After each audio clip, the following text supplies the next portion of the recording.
பரவாயில்ல, எதுவுமே வேண்டாம். நமக்கு எதுக்கு அதெல்லாம்? 10 மணிக்கு எப்போ வேணாலும் எந்த வீட்டில் வேணாலும் போய் பணம் கேட்கலாமாச்சு. தமிழ்நாட்டில் சட்டம்ன்றது வந்து என்ன யாரும் ஃபாலோ பண்ணுறது கிடையாது. கலெக்ஷன் டிபார்ட்மெண்ட் மார்னிங் வந்து பேமெண்ட் கட்டுவாங்க. மார்னிங் நீங்கள் எப்போ கட்டுன்னு சொல்லுங்கள். நான் இப்போ கிளம்பிடுறேன். மார்னிங் எப்போ கட்டுவாங்க? டைம் எப்போ சொல்லுங்கள். எத்தனை மாதம்னு சொல்லுங்கள். 6 மாதம்.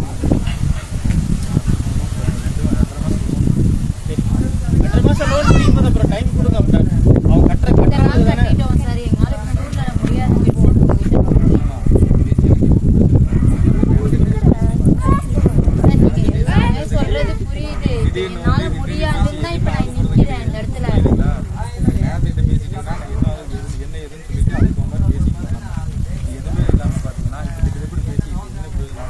என்ன பிரயோஜனம் ஆகுது? அவங்க என்ன சொல்றாங்கன்னா, நான் என்ன சொல்றேன்னா ஒரு லெட்டர் அனுப்புங்க.